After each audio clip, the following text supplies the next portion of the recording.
You hear them before you see them. Not hooves, not yet, but the whispers. Always the whispers.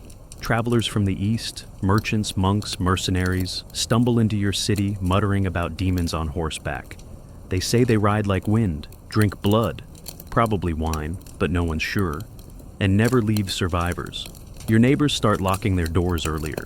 You find yourself staring eastward too often, trying to pierce the horizon for a dust cloud. The tales don't match, but somehow that makes them worse. Some claim the Mongols can ride for 9 days without food. Others say they shoot backward while galloping full speed, hitting a coin at 100 paces. There's a particularly unsettling rumor about them boiling captives alive. Or maybe just their bones. Details change with every telling. One day, the Khan is a war god. The next, he's a plague on horseback. Consistency would be comforting. You get none. Your town square's mood sours by the week. Markets thin out. Horses grow nervous at shadows. People pretend they haven't heard the rumors, but their eyes say otherwise. And then, inevitably, someone goes missing. A scout. A messenger. You try to believe it's just bandits. Still, you notice how the walls of the town are being inspected more frequently. Quiet repairs begin. No one says why. Historians still argue whether these whispers were organically grown or part of a deliberate campaign. But one thing's certain, the Mongols didn't need to be seen to be feared. Entire regions emptied at the mere suggestion they were coming. And the Khan, he didn't mind. Fear saved arrows. Some of the first cities to surrender did so without a single casualty. Just stories, scary, half-true stories that gallop faster than any horse. And you start to believe them when you see a caravan pass by, headed away from the east. You ask where they're going. Away, they say. Just away. Then, at night, you think you hear something in the distance. Not a scream, not yet. Just the faint thunk, thunk, thunk of your own heartbeat. Now matching the rhythm of hooves you imagine coming closer. Maybe it's nothing. Maybe. You wake to smoke. Not from firewood, but from something darker, oilier. Flesh, perhaps. The wind carries it in from the east, like an omen. You rush to the wall, eyes squinting against the morning haze, and then you see it. The distant ruin of your neighboring town. Or rather, what's left of it, which is mostly nothing. No cries, no stragglers, no smoke curling gently from chimneys. Just scorched earth and silence. Yesterday it was a bustling little trade hub with the best apricot brandy in the region. Today it's a smudge on the map. And here's the unsettling part. Your town wasn't even next in line. They bypassed you. You know what this means. It wasn't a battle. It was a message. The Mongols had a fondness for theatricality, flattening one city, then letting the next 3 surrender out of sheer dread. It wasn't just brutality. It was strategy wrapped in shock value. Historians still argue whether this skip and scare tactic was codified military doctrine or just brilliant improvisation. Either way, it worked like a charm. You start seeing signs everywhere. Burned carts, abandoned hamlets. A shepherd arrives, dazed, carrying a goat that no longer bleats. He says nothing, just collapses.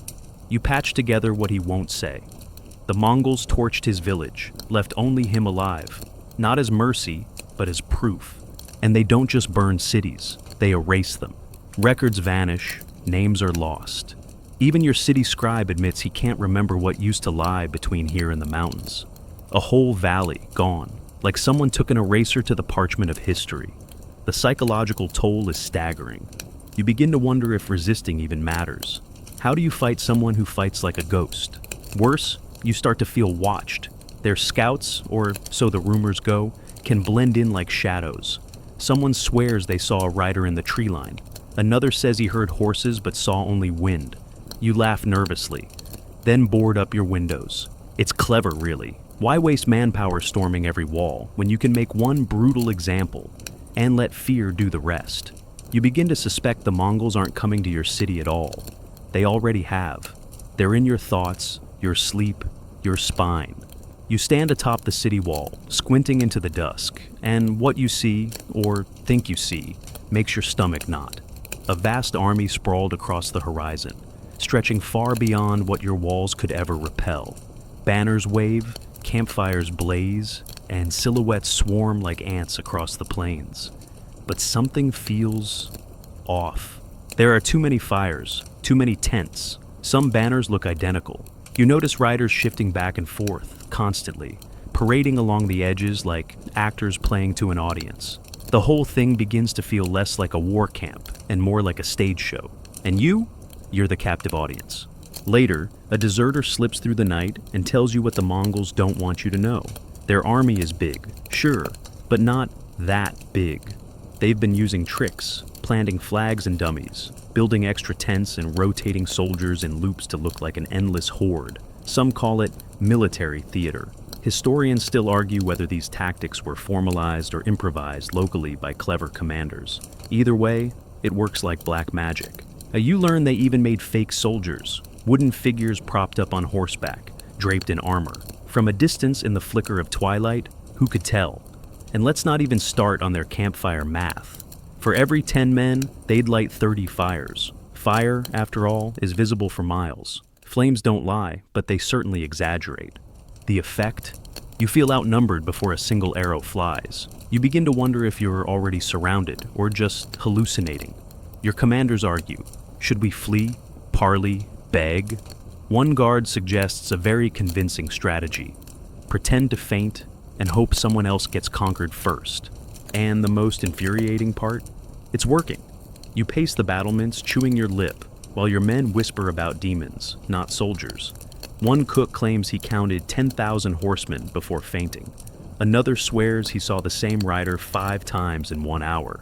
You start seeing phantom cavalry in your dreams. When the drums finally roll, you're not sure if the attack has begun or if it's just another illusion. Doesn't matter. Your city's morale has already cracked. The gates may be locked, but your mind's already breached. You plug your ears, not because of the volume, but because silence might have been easier. The Mongol assault doesn't begin with arrows. It begins with noise. Drums pounding like gods having an argument. Horns that shriek like tortured elephants. Whistles, screams, and then, just to mess with your head, they stop. Dead silence. No footsteps. No birds. Not even the wind. You find yourself holding your breath. Not because you need to, but because every sound feels like a mistake. One soldier coughs and gets shushed like a child in a library. Even the city dogs stop barking. Then it starts again. Louder this time. The drums throb in waves, echoing off the stone until you can't tell whether your heart's beating or the battlefield is breathing. Mongol warfare is as much performance art as it is battle. They manipulate sound like sorcerers, orchestrating chaos and calm to drive wedges into enemy morale. Historians still argue whether these acoustic tactics were adopted from nomadic hunting methods or developed explicitly for war. You just know it's terrifying. You peer over the parapet and spot them. Drummers in formation, some mounted, others circling like a mobile orchestra of doom. Behind them, horsemen whoop and howl, not at you but for the effect. You're not the enemy. You're the audience. One unlucky soldier wets himself. You pretend not to notice, mostly because you're not sure you didn't do the same. They also use silence surgically. After making your ears bleed for an hour, they drop into absolute quiet. That's when you really panic. The first time it happens, your captain shouts that they've retreated. He opens the gate. You lose 20 men before you realize it's an ambush. The quiet was just part of the overture. Some nights, they don't attack at all. They just circle your city, clanging pots and screaming nonsense. Sleep deprivation becomes another weapon. You start to see shadows where there are none. One merchant claims he saw Genghis himself riding a flaming horse. You scoff, but also take a second look. Your body may still be behind the wall, but your mind? It's halfway gone. That's the beauty of Mongol sound tactics. They don't just break down your gates, they drum their way straight into your nervous system. You recognize him by the limp. He was in the garrison across the river, your cousin's friend. Now he's here, staggering into your city, clothes shredded, eyes wide as moons, lips cracked from screaming or silence. You can't tell. The guards don't stop him. No one does. He's carrying something more potent than weapons. Fear. The Mongols let him go. On purpose. Just one man, broken but breathing, released from a city that no longer exists. He doesn't speak at first, just stares. Then, slowly, like a leaking faucet, he starts to pour. Tales of fire, of women nailed to doors, of a commander who surrendered and was still executed, along with his cat. Maybe that last part's not true, but it doesn't matter. The point lands. You begin to suspect this is part of the plan. One survivor per massacre, carefully curated and sent walking, like a bloody postcard with legs. Historians still argue whether these witnesses were marked and spared intentionally, or if they were just lucky or unlucky enough to escape. Either way, they served the Mongol cause better than any messenger. Soon, more arrive. A merchant with no wares, a boy missing 3 fingers, a monk who speaks only in riddles now. Each one is a living telegram from the apocalypse. You start to piece together their stories like grim jigsaw puzzles, but the full picture only brings more dread. You realize the Mongols don't need to send threats. They send people, and those are far worse. The weirdest one? A man with a golden tooth who keeps smiling. Says he was spared because he laughed at a joke the Mongol captain made. What was the joke? He doesn't remember, or won't say. You don't know whether to thank him or bar him from the city. Either way, he walks with the haunted grace of someone who's seen behind the curtain and wishes he hadn't. Your city council starts holding emergency meetings. Not about defenses, about morale, because the Mongols haven't even arrived and already half the guard is sick or away. You can't blame them. You're having dreams too. Dreams that smell like smoke and sound like drums. Every time another survivor limps through your gate, you ask yourself, are they here to warn us or to break us a little more? You start to notice a pattern. After every Mongol strike, there's always one who gets away. Just one, not a squad, not a family. A single soul, sometimes on foot, sometimes riding, sometimes barely crawling, always too traumatized to be questioned properly. They don't just escape, they survive loudly. You ask a passing cleric if this seems convenient. He raises an eyebrow and mutters something about divine will, but you start to suspect something more intentional. Historians still argue whether these survivors were genuinely lucky or deliberately released, chosen like pieces in a sick lottery. You lean toward deliberate. It fits the pattern too well. The latest one is a girl, barefoot, filthy, clutching a broken doll. She screams whenever anyone mentions horses. The guards keep her fed, but she won't sleep indoors. Says she needs to watch the sky. You believe her? You start watching it too. One evening, you climb the bell tower just to get some air. From up here, you can see smoke again. Not close, but not far either. A small town, maybe. You wonder if there's someone right now, just one person, stumbling toward another city, wide-eyed and broken, while Mongols clean their blades behind him. The tactic is devilishly efficient. One survivor tells the story, so no Mongol has to. No need to exaggerate. The blood-soaked tunic, the shaking hands, they do the job better than any propaganda scroll. And you can't look away. It's like they've weaponized grief. One tailor becomes a prophet of doom. A dying farmer mutters warnings with his last breath and becomes a citywide legend. Your baker insists she saw a woman carrying her own severed hand. She's never lied before. And why would she start now? You feel it in the air, that awful anticipation. Every time the gates creak open, you flinch. Another ragged silhouette might stagger in. Or not. Maybe they'll skip your city this time. Then again, maybe you're due for a performance. Your council wants to bolster the outer walls. You suggest posting a guard at the entrance, not for enemies, but for messengers. The kind who bring nightmares, not news. And at night, you dream you're the one left alive, wandering alone, screaming until your voice cracks. Not because you want to be heard, but because the Mongols let you. You thought your city was walled, impenetrable. Now, you realize it's been leaking for months, through mouths. Turns out the Mongols don't always attack from the outside. Sometimes they arrive quietly, casually, in disguise. Your fishmonger's new assistant vanished the night before a crucial planning session. The stable boy who never talked left behind detailed sketches of the city's gate mechanics, drawn in goat's blood on your chapel wall. You start seeing signs everywhere, wondering how many people in your city actually live here. The Mongols were notorious for their spy networks. They employed translators, travelers, merchants, even monks to gather intel long before the arrows flew. Historians still argue whether this network was centralized or just an organic byproduct of a mobile empire with a knack for knowing things. Either way, their intelligence game was centuries ahead. And what's worse, they used your gossip against you. That one argument between the city council and the militia captain, somehow they knew. That minor food shortage from last winter, They brought it up in their demands, by name. A shiver runs down your spine. It's like they've been reading your diary. They exploit rumors the way a chef uses spices. Whispers are stirred just enough to turn civil servants into skeptics, commanders into quitters. One popular tactic, slipping forged letters into circulation.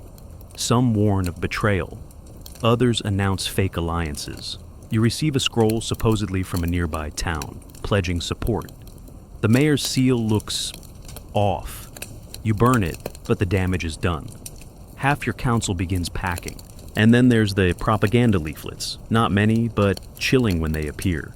One lands in your courtyard, folded perfectly, written in your language. It describes your city's defenses better than your own maps do, and ends with, "See you soon." You hold a meeting to discuss morale. No one shows up, everyone's busy. You get it. You're busy scanning crowds too, looking for eyes that linger too long. Every stranger's a suspect, every friend a potential informant. The Mongols haven't broken down your gates. They've eroded trust, turned whispers into weapons.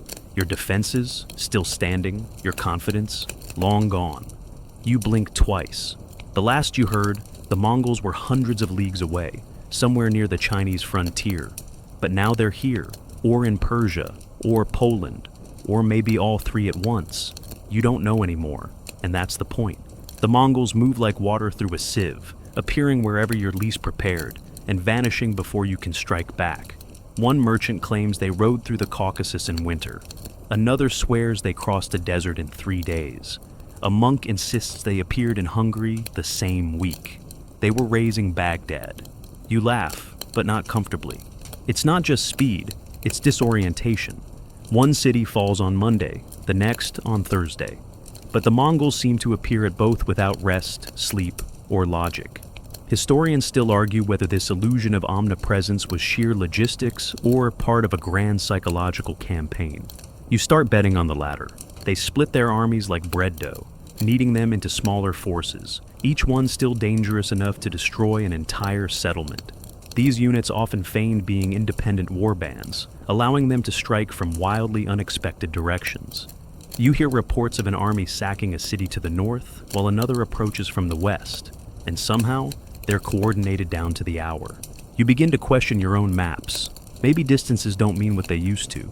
Maybe space itself has given up resisting the Mongols. A rider returns from scouting and swears he saw the same general leading 2 different attacks, hundreds of miles apart. You ask if maybe it was just someone who looked like the general. The rider replies, "No, I've seen him before. He has a birthmark shaped like a snake." Even the skies seem to cooperate. Storms stall your supply caravans, while Mongol forces arrive bone dry and fully provisioned. Some whisper they've made deals with wind spirits. You'd laugh if you hadn't already started storing dry biscuits under your mattress. And when they disappear, that's worse. One morning, you wake up to find the enemy camp. Gone. No fire pits, no droppings, no footprints, just quiet. You don't know whether to breathe easy or run screaming, because now you don't know where they are. And you really don't like not knowing. You lean against the city's watchtower, squinting at the horizon. But the siege never comes. No arrows, no battering rams, not even a single trumpet blast. And yet, your council is already preparing the surrender scroll. Wait, what? It's not cowardice. It's precedent. You've heard the stories. Everyone has. Nishapur, Merv, Kiev. Names that used to mean something, now reduced to ashes and eerie footnotes. The Mongols don't need to lay siege when their reputation does the battering. One rumor about what happened at Nishapur, that they killed so many people, the bones formed pyramids, has been retold so often that no one's sure if it's history or horror fiction. Historians still argue whether these tales were exaggerated by travelers or carefully leaked by the Mongols themselves.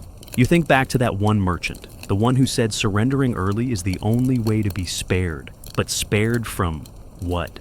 Death? Torture, or just the need to ever find out what those pyramids actually look like. Your mayor paces like a man choosing between 2 executioners. He knows what's at stake. Everyone does. Some argue for resistance. It's our duty. Others quietly point out that duty doesn't keep your children alive. And then comes the letter, or rather, the ultimatum. Delivered by a rider so calm, it's unsettling. He's not sweating. His horse is clean. He hands over the scroll, bows, and leaves like he's delivering an invitation to a garden party. You unroll it. The words are polite, even formal, but the message is razor-edged. Submit, and your people will live. Resist, and your name will be forgotten in the smoke. You try to read between the lines. You wish there were lines to read between. Worse yet, the letter references your city's crop yield and how many guards you currently post at the south gate. You didn't tell them that. No one outside should know that. And yet, there it is. Casual, chilling.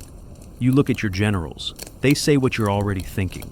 The siege has begun. Not with ladders or siege towers, but with fear, with facts, with memories of cities that once were and now are not. You haven't fought, you haven't bled, and yet you're ready to give up.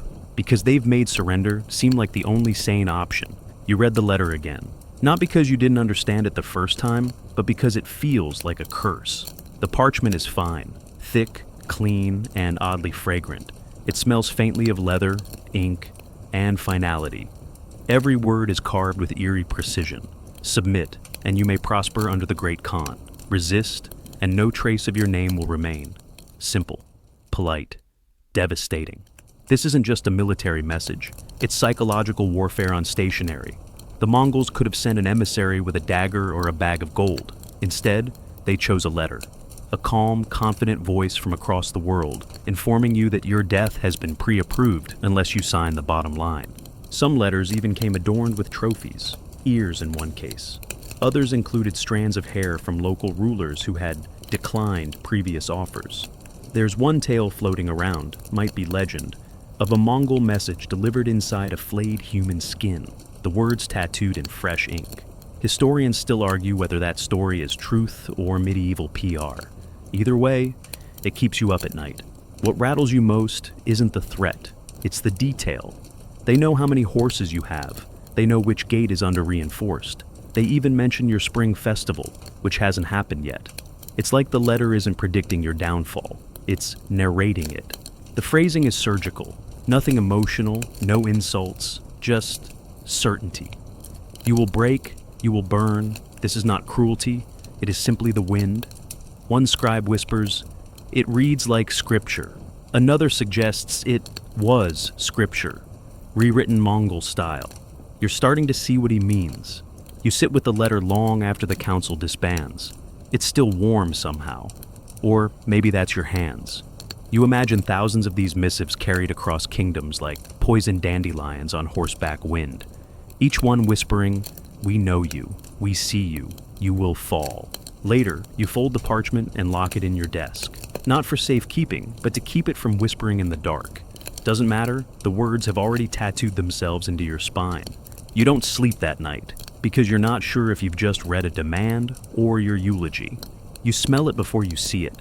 A sharp, sour rot curling through the air like smoke from an unclean fire. You think it's garbage until someone finds the body. No, not a body, dozens, hung from trees, propped on stakes, arranged along the road into town like some grotesque parade, a silent welcome committee. This isn't new. You've heard of it. The Mongols were experts in the theater of the grotesque. Bodies became props, corpses, punctuation marks. One town, legend says, was left with an entire avenue of heads on pikes, each one facing home, as if staring longingly back at the families they failed to protect. Historians still argue whether such mass displays were rare executions or mass-produced art pieces in Mongol terror exhibitions. Someone points to one figure draped in a city banner. Your city's banner. You don't recognize the face, but the message is clear. This is you, soon. The psychological toll is immediate. Half the guards go pale. One drops his spear and vomits into the bushes. You try to order the bodies down, but another advisor suggests leaving them up. Let the people see, he says, and maybe they'll finally understand what's coming. You consider punching him. Instead, you just walk away. They weren't all executed. Some were arranged, like dolls. One pair of soldiers sits at a chessboard. The pieces are made of bone. A child's skeleton lies cradled in the arms of what may have been her mother. You hate how artful it is. It makes it worse. Then the crows arrive. They land in droves, perch on foreheads, peck at sockets. Nature, as always, proves to be a terrific collaborator in horror. The fields echo with rustling wings and wet squelches. And you can't unsee it. Even when you close your eyes, it's there, hung in your thoughts like rotten ornaments. No need for catapults when a tree line will do. No need for declarations when your message swings gently in the breeze. Someone tries to burn the bodies, the wind shifts, the stench pours into town like a tide, the baker faints. You consider doing the same. The Mongols may not be within your gates, but their presence is unmistakable. Not just heard, not just feared, now, finally, smelled. You hear it before you see it, a creak, a clatter, the unmistakable groan of iron hinges. The city gate, not from the outside, from the inside. You rush to the wall, heart pounding, expecting an invasion, a breach, a final charge. But instead, you see something worse. Your own people waving from the gatehouse, welcoming the Mongols in. The betrayal stings sharper than any blade. It's not an army battering your walls, it's your neighbors handing over the key, your baker's son, the dock workers, even a few guards. Some wave white cloths, others carry Mongol flags, clearly prepared in advance. The enemy didn't storm your city. They were already inside it. The Mongols were masters at exploiting division. They'd study populations, who was disgruntled, underpaid, sidelined. Then, whispers would follow. Promises, gold, power, safety. Historians still argue whether these internal collapses were carefully engineered by embedded agents, or if the Mongols just had a preternatural sense for sniffing out social rot. Either way, you're now choking on it. Some defectors say they were promised mercy. Others claim they joined to spare the rest of us. One even says, better to kneel once than burn forever. You want to shout that they chose to kneel, but the words die in your throat. Especially when you realize your city didn't fall. It was offered. The city's governor tries to rally the remaining defenders, but morale is gone. No one wants to fight against their own, especially when you can see their families standing on the other side of the breach, begging them to stop. You lower your sword, so do the others. You don't remember deciding. You just stop. And here come the Mongols. Calm, not charging, not shouting, just walking in, like guests at a party where half the hosts already prepped the buffet. You look at their faces, unreadable, confident.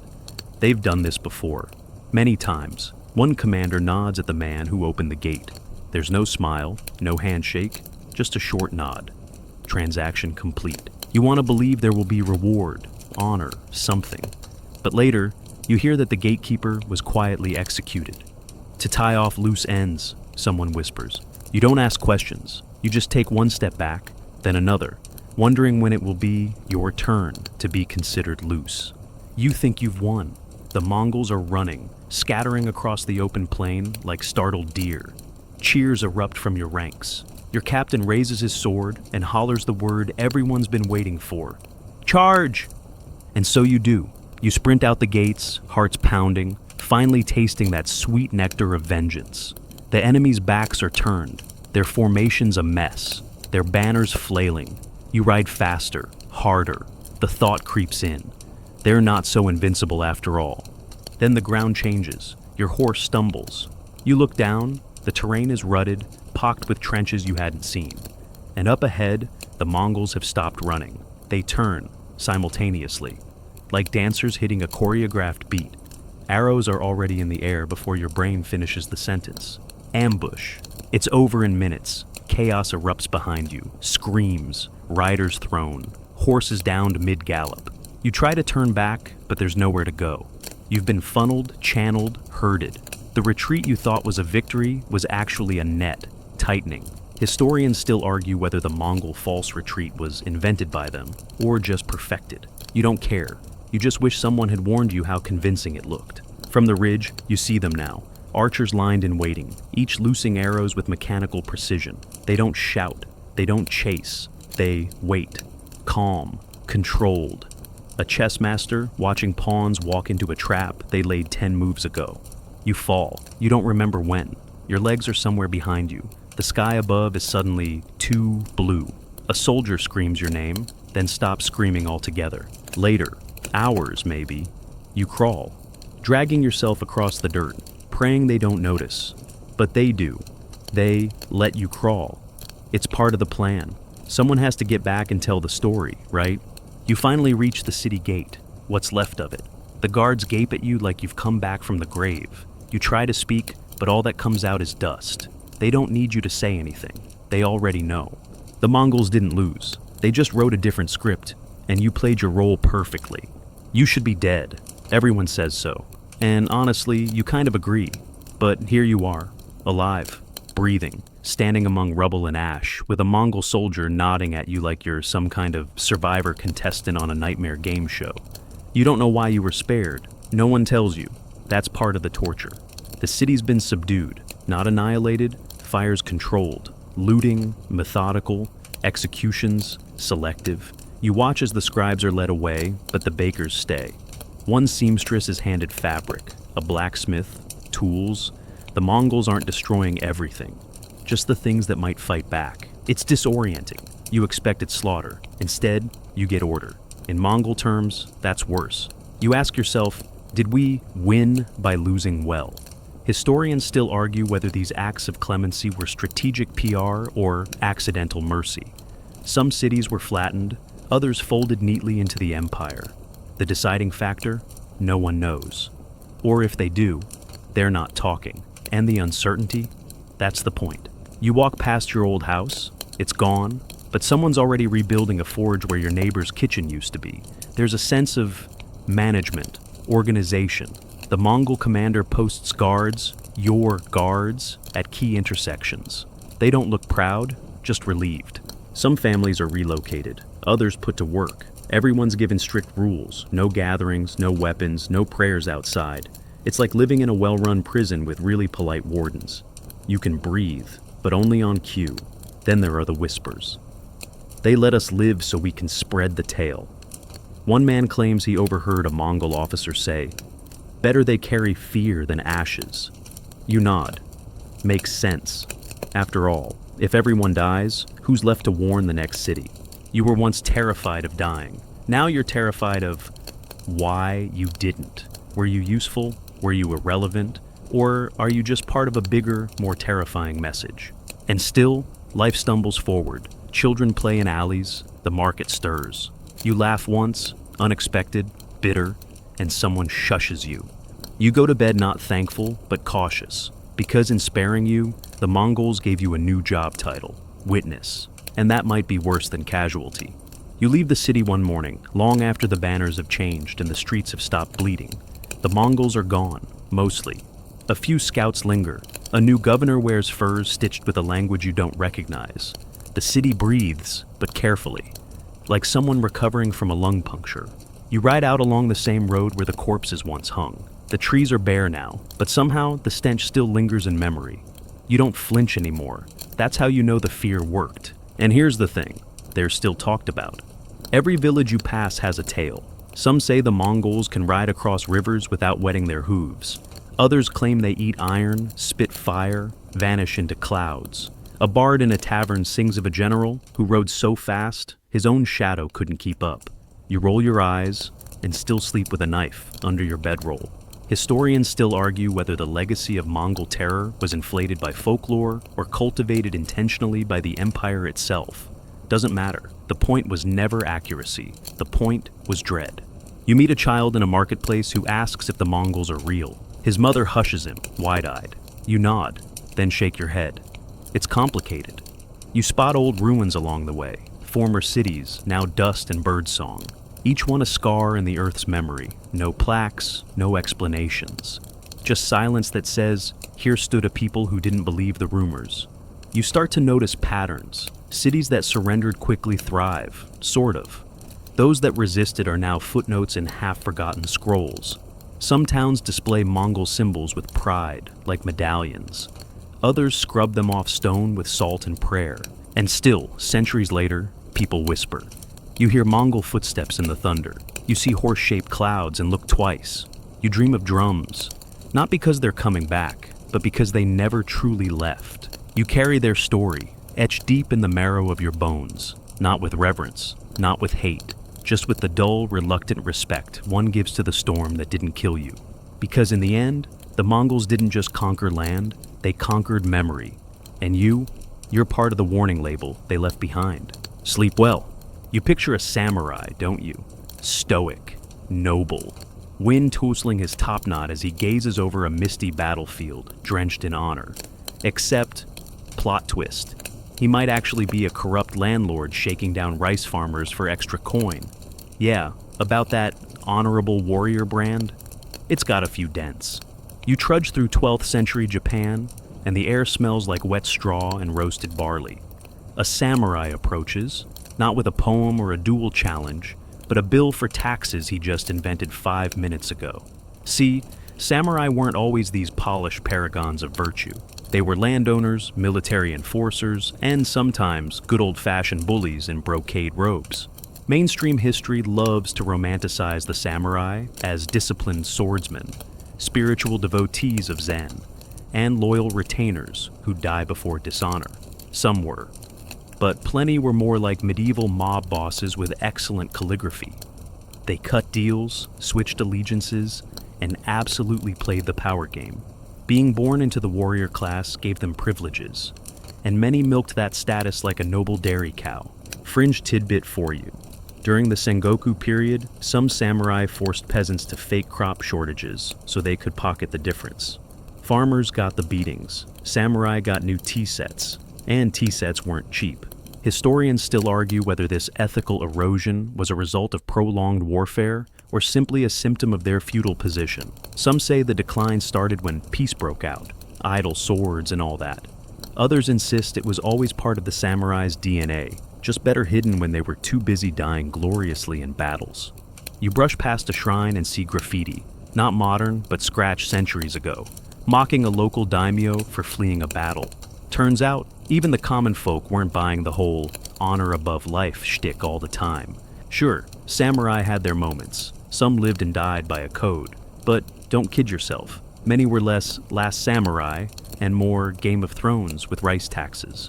They'd burn a village for defiance, then pen a reflective haiku about moonlight on ash. Deep, right? By now, your dreamy image of the noble warrior has a few cracks. Good. That's where the truth leaks in. Sticky, uncomfortable, and wearing lacquered armor that smells faintly of fermented miso. You reach for that katana in your mental image bank, gleaming, curved, tucked into a sash just so. It's the ultimate symbol, right? Except, it's kind of the samurai's sidekick. Not the main act, not even the understudy, really. More like the ceremonial guest star. On the battlefield, that elegant sword wasn't their top choice. No, what really did the heavy lifting were bows, spears, and naginata, the big polearms that gave them range and flair. The katana, that was mostly for close-up, personal messes, or, more often, for posing dramatically while the sun set behind them. You wander into a 13th century training yard. The samurai there, not twirling katanas in slow-mo, they're shooting arrows from horseback, because archery was the mark of a true elite warrior. Mounted archers were feared, and honestly, way more practical than trying to slice someone while galloping at them. Katana fights, probably saved for awkward ambushes or unfortunate hallway encounters. Mainstream history tells you that the katana was the soul of the samurai. Lovely idea, very poetic. But it's a bit like saying your soul is in your wedding tux. You wore it once, felt powerful, but day to day, it's the comfy hoodie, or in this case, the Yumi bow, doing the real work. Fringe fact, some samurai even went into battle with matchlock guns in later centuries. Yeah, gunpowder and everything. Imagine your solemn warrior reaching for his antique firearm like a pirate. Not quite the romantic sword duel image, huh? Historians still argue whether the katana's mythical status rose because of its battlefield performance or because of its later ceremonial and symbolic value. Was it truly a better blade, or just better at selling bushido to posterity? And don't forget the practical issues. Drawing a katana in full armor while on horseback is like trying to uncork a wine bottle in a moving car. Possible, but probably a bad idea. Spears and bows made way more sense. So, that whole samurai desuer sword master thing, more a later PR campaign than a battlefield reality. You glance at your modern anime samurai mashup gear and realize it's like idolizing chefs for their cutlery, not their cooking. The katana was gorgeous, yes. Lethal, sure. But for centuries it was more prop than primary. You step closer to that museum display, eyes wide at the lacquered armor, helmet flared, chest plate gleaming, tiny shoulder flags fluttering in the wind of your imagination. But wait, imagine wearing that thing in August, in Kyoto, with zero air conditioning. Now, picture the mold. The truth is, samurai armor wasn't always the cool, intimidating ensemble pop culture shows off. Sure, it looked boss, but in practice, it squeaked, it pinched, it was about as breathable as a microwave burrito wrapper. And if you got caught in the rain, congratulations, you're a waterlogged bento box. The O-Yoroi style, early on, was stunning, but heavy, built with individual lacquered plates laced together with silk cords. Those cords soaked up moisture like gossip in a palace court. A sudden downpour, and you're dragging an extra 10 pounds of soggy regret through the mud. Mainstream history paints samurai as stylish tanks, walking tall in shiny armor. But a lot of times, they ditch the fancy getup for lighter gear when possible. More mobility, less heat stroke. Later styles like the Do-Maru were more practical, but still had the aerodynamics of a decorative chest of drawers. Fringe tidbit: some armor included literal paper components, not just decorative inserts, whole bits made of layered lacquered paper. Durable? Kind of. Comfortable? Fireproof? Not even close. So, if your opponent brought flaming arrows, your strategy better include run. Historians still argue whether the flamboyant styles were truly battle-functional or more symbolic, more about identity and intimidation than pure practicality. Was that crescent moon crest on your helmet there to deflect arrows, or just scream, "My clan's cooler than yours"? And yes, armor had panache. You might have gilded rivets, embroidered clan crests, or mustaches on your face mask. Not because you were vain, okay, maybe a little, but because visual drama mattered. Intimidation was a weapon too. Looking like a mythical beast while galloping into battle, that was half the job.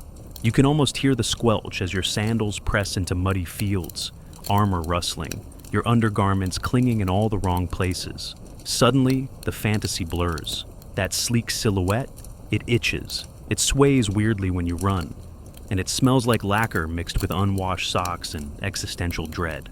Next time you see a samurai armor display, maybe bow a little lower, not out of awe, out of sympathy. You close your eyes and breathe in deeply. Ah, the Zen samurai. Calm, centered, sipping tea in a rock garden while cherry blossoms drift down like nature's confetti. Except, most samurai weren't exactly meditating under waterfalls between battles. That Zen thing, more of a clever marketing campaign than daily reality. Sure, Zen Buddhism did influence samurai culture. The idea of emptiness, of clear-minded focus. It sounds great when you're about to face someone with a 6-foot spear, but Zen wasn't some universally adopted lifestyle. For many samurai, it was like yoga pants today, sometimes spiritual, sometimes just for the look. You're walking past a feudal lord's estate. Inside, he's burning incense and quoting Laozi, but outside, his men are torching a rival's fields. That's the samurai duality: introspection within, devastation without. And sometimes, not even that much introspection. Mainstream history loves the image of the sword-wielding philosopher, but a lot of those Zen connections came later, often retroactively, as samurai clans tried to elevate their image in more peaceful times. We didn't just kill folks, they seem to say. We were also deeply into metaphysics. Fringe tidbit: some samurai hired monks just to chant at their ancestors, like spiritual Spotify. It wasn't about enlightenment, it was insurance. Make enough noise at the gods, and maybe your enemies don't haunt you in your dreams. Or your bath. Historians still argue whether the real Zen influence was widespread, or limited to elite warriors who had the time and literacy to engage with it. Was Zen truly a battlefield tool, or a philosophical after-party for survivors? There's no doubt some samurai deeply embraced Zen. Take the concept of mushin, no mind, where you react without hesitation. It's perfect for combat, but also handy for surprise poetry readings. Still, plenty of samurai were just as devoted to Shinto rituals, folk traditions, or good old-fashioned superstition. A charm from your grandma often held more sway than an abstract koan. You squat near a bubbling stream, trying to feel your inner stillness. Then you remember that most samurai were more likely to find peace in a good cup of sake than a perfectly arranged rock. So next time you hear someone link samurai and zen like peanut butter and jelly, just smile gently. It's not wrong, it's just a filtered version, smoothed out like a river stone. Pretty, yes, but not the whole truth. You kneel before your lord, heart pounding, your loyalty unwavering, until a better offer comes in from the rival daimyo next door. Hey, a better rice stipend is a better rice stipend. The idea that samurai were loyal unto death? Well, not always, sometimes not even until lunchtime. That idealized image of the endlessly faithful retainer is charming. It looks great in scroll paintings, but reality was a little more negotiable. Loyalty in feudal Japan had layers, like an onion if the onion occasionally stabbed you in the back and took your horse. You follow a wandering ronin through a dusty town. Once, he served a powerful lord. Now, he works security for a traveling noodle cart. What happened? His lord died. His paycheck vanished. His loyalty? It expired the same day. See, samurai loyalty was often transactional. Serve well, get paid, get land. No land? No thanks. Mainstream history leans hard into that death before dishonor script. But many samurai were experts at political sidestepping. Daimyo swapped sides mid-conflict, taking their retainers with them like group bookings at a feudal Airbnb.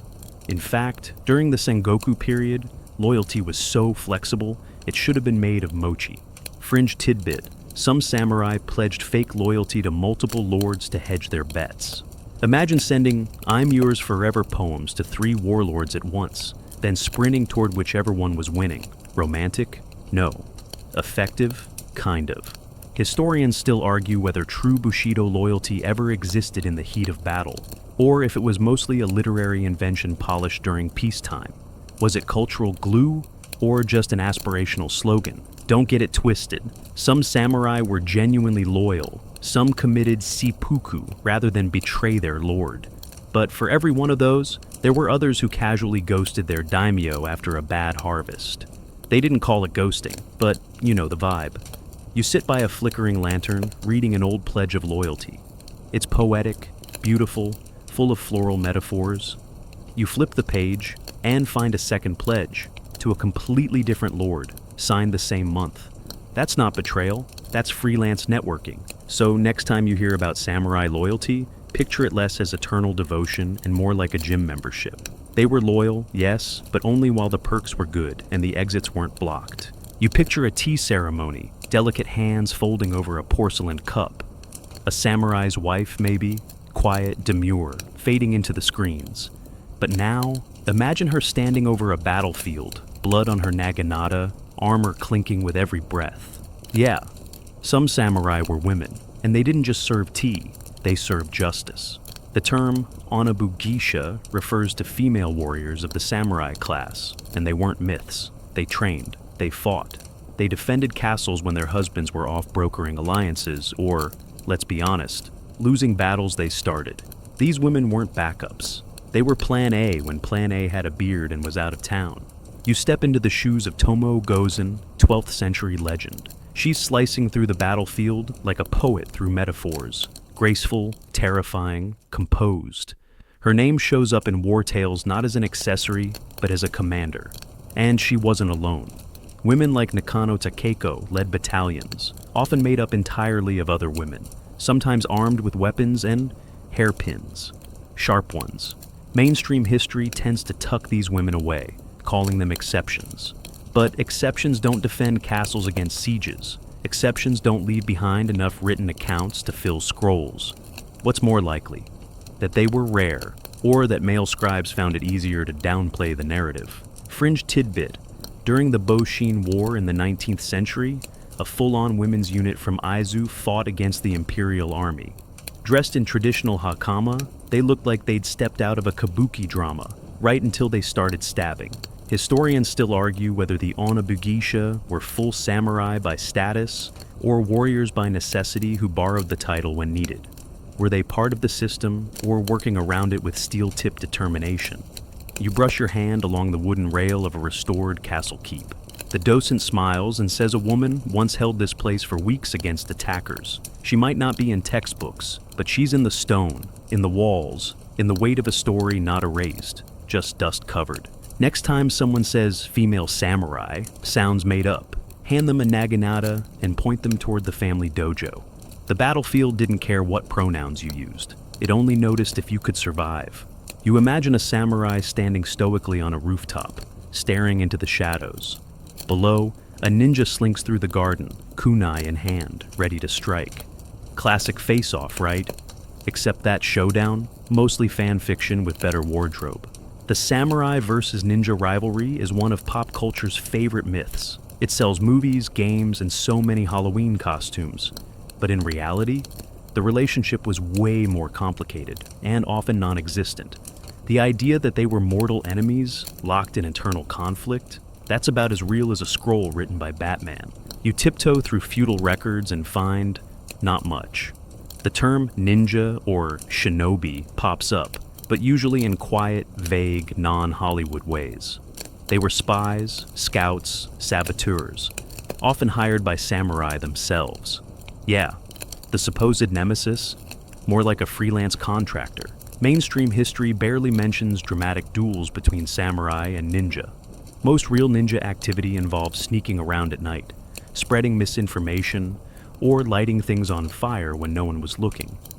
Less rooftop flips, more practical arson and espionage. Still exciting, just not as flashy as anime wants you to think.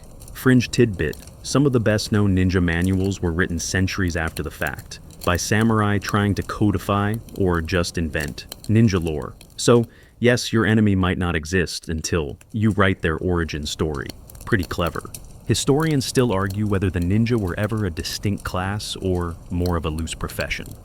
Were they born into it, trained from youth, or just skilled locals pressed into sneaky service when a warlord had no budget for full-time spies?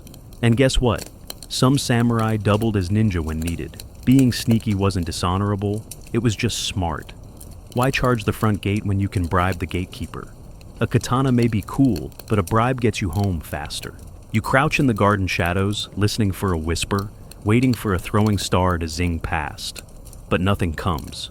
Because maybe that ninja never hated the samurai. Maybe he was just hoping to get paid, not immortalized. So, the next time you picture a dramatic rooftop showdown, enjoy it. But know it's more kabuki than chronicle. In truth, the ninja and samurai probably passed each other in the halls, and nodded politely. You imagine a sacred scroll unrolled by candlelight, detailing the ironclad laws of Bushido, the samurai code, courage, loyalty, honor, never retreat, never surrender. Except, Bushido wasn't a hard rulebook. It was more like a mood board.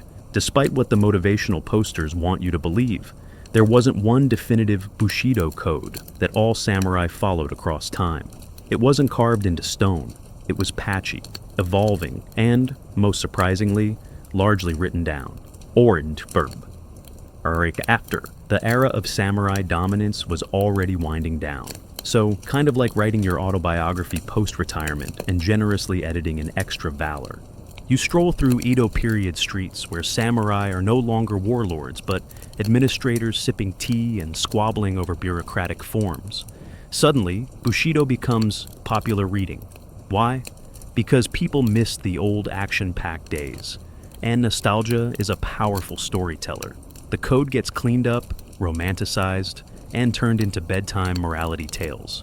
Mainstream history tells us Bushido shaped every samurai decision, from duels to dinner etiquette. But for centuries, there wasn't even a word Bushido being regularly used.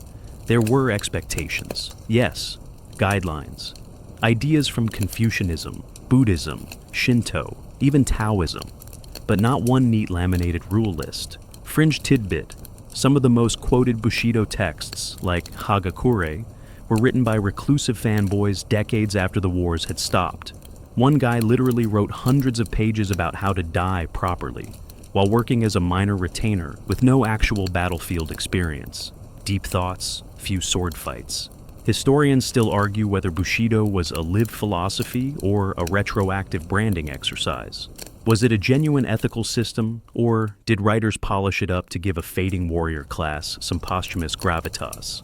You lean against a dojo wall and watch a student solemnly recite lines about sacrifice.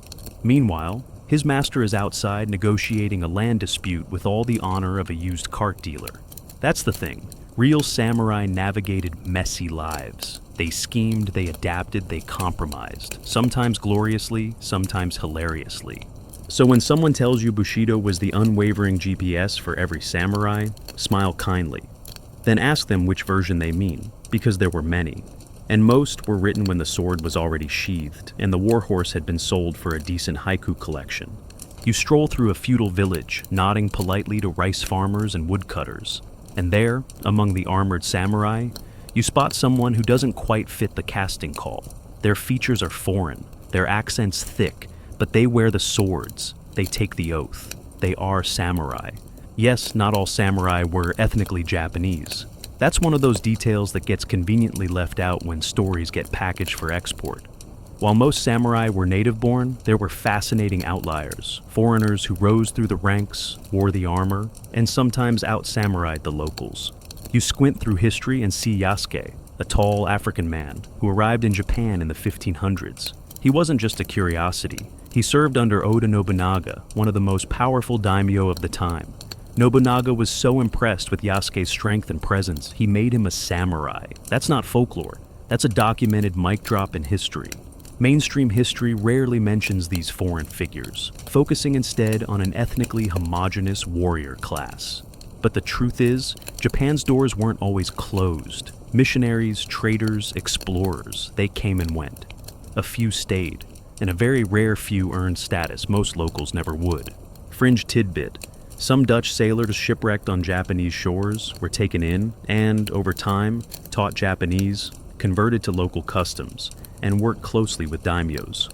One even advised on firearms and castle defenses, while wearing kimono, sipping tea, and probably wondering how his travel insurance was holding up. Historians still argue whether these foreign samurai were fully integrated or simply symbolic tokens of exotic power. Were they embraced as brothers in arms, or displayed like living trophies to boost a daimyo's street cred? You watch a training session at a castle's edge. Among the sweating students, one bows with a slightly different posture, a beat off. But his blade work is sharp, his armor's earned, the others don't scoff, they nod. Respect, after all, doesn't need a passport. And if your mind instantly jumps to Tom Cruise when you hear foreign samurai, it's okay. We've all been there. But real history has more layers than a Hollywood wig. Foreign-born warriors weren't common, but they were real. And sometimes, they left deeper marks than all the studio soundtracks combined. You picture a samurai waking at dawn, sword gleaming by his side, heading off for another thrilling duel. But more often than not, he's waking up to paperwork, mountains of it. Welcome to the real samurai lifestyle.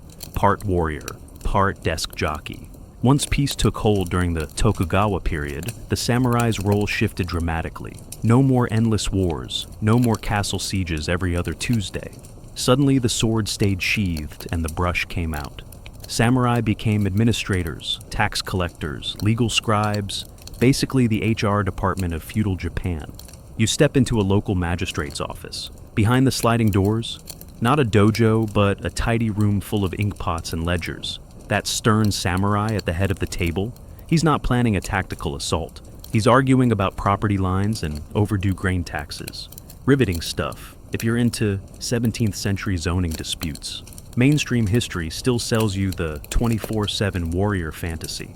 But during the 250-year peace under the Tokugawa shogunate, most samurai didn't see combat at all. They wore swords, yes, but those became more fashion statement than functional necessity, like carrying a lightsaber to the DMV. Fringe tidbit, some samurai actually moonlighted as poets, teachers, or even theater critics. One high-ranking samurai in Osaka spent his evenings writing hilarious reviews of kabuki plays. Picture a grumpy Rotten Tomatoes blogger in lacquered armor. Historians still argue whether this bureaucratic pivot diluted the samurai spirit or simply evolved it. Did becoming public servants betray their warrior code, or reflect a noble adaptation to a peaceful era? You watch a young samurai sigh dramatically as he stamps yet another rice tax receipt. His calligraphy's flawless. His combat skills, a little rusty. But society needs order more than swordplay now, and someone's got to balance the books. That dual identity, deadly warrior and civil servant, makes the samurai one of history's most curious hybrids, equal parts battlefield and balance sheet. And yes, that probably meant less glory and more stiff joints from sitting cross-legged for 8 hours straight. So, the next time you fantasize about being a samurai, imagine less duels at dawn and more town hall meetings that drag until dusk. It wasn't all steel and honor. Sometimes it was ink stains and unpaid invoices. You're picturing samurai roughing it, eating dried fish under a tattered tent, right? Stoic and Spartan, shunning luxury. But honestly, a lot of them were straight up bougie. When they weren't slicing through battlefields or stamping rice taxes, they were all about life's finer things: tea, art, poetry, and real estate gossip. Samurai, especially during peacetime, didn't just survive, they curated. Their homes featured calligraphy scrolls, bonsai arrangements, and enough incense to open a boutique. They were fans of seasonal aesthetics. Think autumn melancholy with a side of plum blossoms as a lifestyle. You step into a quiet samurai residence in Kyoto. Tatami mats just right. Paper walls diffusing the light like a soft filter. A lone flute melody drifts through the air. At the center of the room, a carefully chosen rock in a dish of sand. Symbolic, sure. Expensive? Also yes. Mainstream history skips over this artsy side in favor of clashing blades and thunderous cavalry charges. But cultural refinement was part of the samurai brand. Knowing your waka from your haiku wasn't just cool, it was career-saving. Write a good enough death poem, and even your enemies might pause to say, wow, that's actually moving. Fringe tidbit, some samurai got really into no theater. One daimyo even performed in full costume for his court, dramatically whispering about moonlit betrayals. Imagine your regional governor moonlighting as a dramatic lead in an avant-garde play about ghost lovers. That happened. Historians still argue whether this cultured flair was genuine passion or just a social expectation. Were samurai secret aesthetes, or just following trends to avoid being seen as uncultured brutes? You wander through a tea house where two samurai are deep in conversation, not about tactics, but about the ideal temperature for whisking matcha. They argue softly, poetically, like they're dueling with adjectives.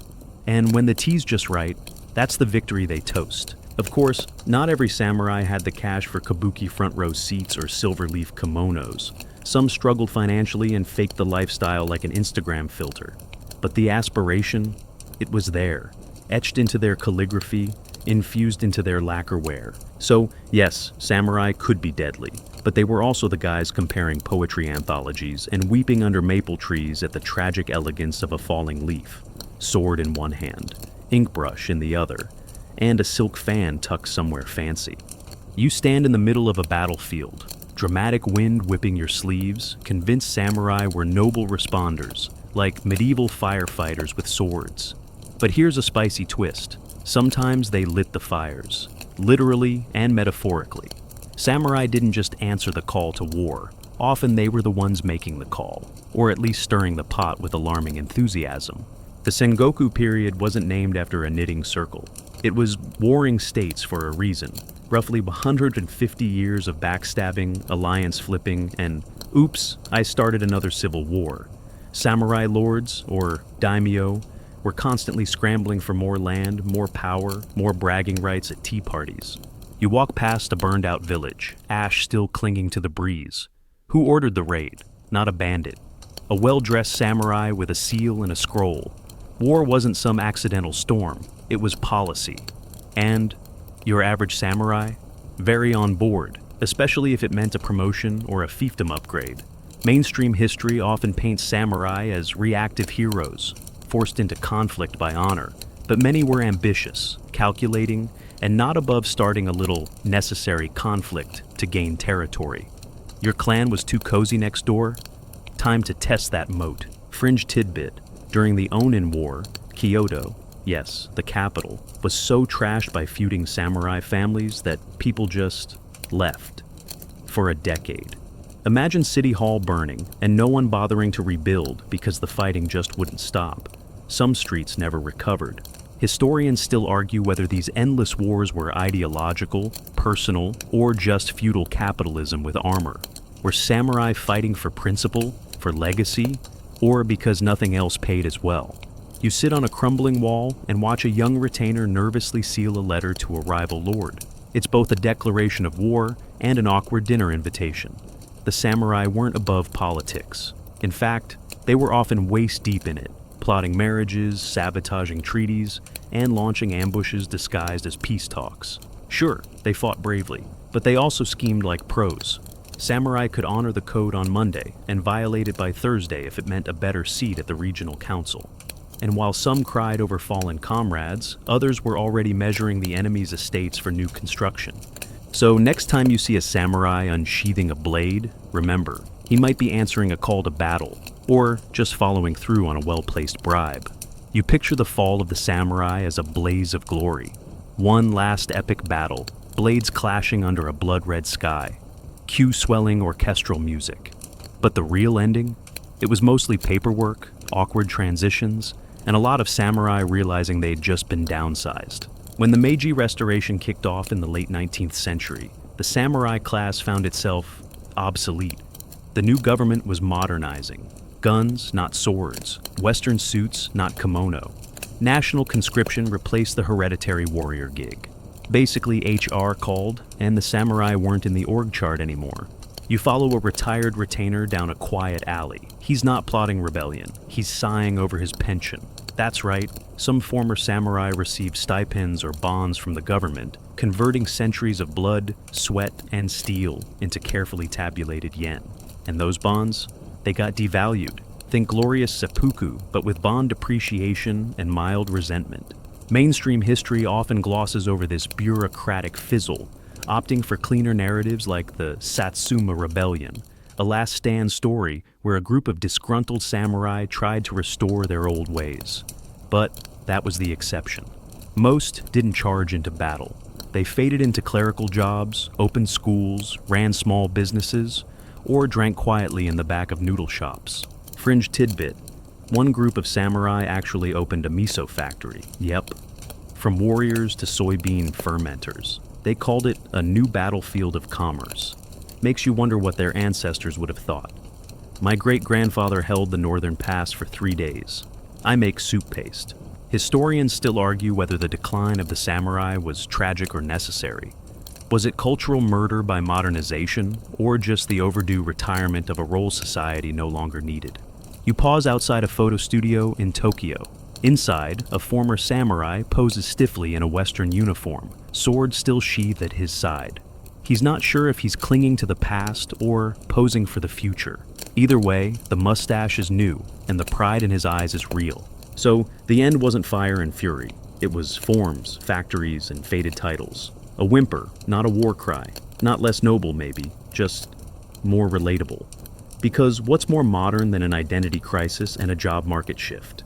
You imagine the samurai as battlefield titans, warriors of myth, always locked in grand duels or siege warfare. But fast forward to late period Japan, and you'll find them doing something a little more mundane, like checking curfews or investigating petty theft. Samurai meet your surprise side hustle, law enforcement. Yep. As peace settled in during the Tokugawa period, samurai were redeployed, less for combat, more for keeping the peace. Think medieval beat cops with top knots and swords. They patrolled neighborhoods, investigated crimes, and even handled drunk disputes over dumpling debts. Less epic final charge, more, "Excuse me, sir, that's not your chicken." You stroll through Edo's quiet streets by lantern glow. A pair of samurai make their rounds, chatting with merchants, inspecting travel papers, and reminding one local that, no, fireworks are not appropriate at midnight. They're polite, but serious. Also slightly bored. Because, let's be honest, there weren't many epic sword fights in late 1700s city life. There were noise complaints and stolen sandals. Mainstream portrayals usually skip this civic side of the samurai. It's not very cinematic to show them mediating a boundary dispute between two neighbors arguing over whose bonsai tree drooped first. But it happened. Often. They weren't just warriors, they were social glue, holding the bureaucratic order together, one rice inspection at a time. Fringe tidbit: some samurai served as undercover agents, blending in with townsfolk to sniff out corruption. That's right, feudal-era plainclothes officers. Imagine a samurai dramatically taking off his straw hat to reveal a warrant. Historians still argue whether this civilian enforcement role was a respected evolution or a quiet humiliation. Did samurai see it as noble service, or a slow, stiff walk away from their glory days? You pause at a checkpoint, and a low-ranking samurai squints at your travel pass. He bows. You bow, transaction complete. It's not thrilling, but it's part of what made Tokugawa Japan so orderly, and so oddly peaceful for over 2 centuries.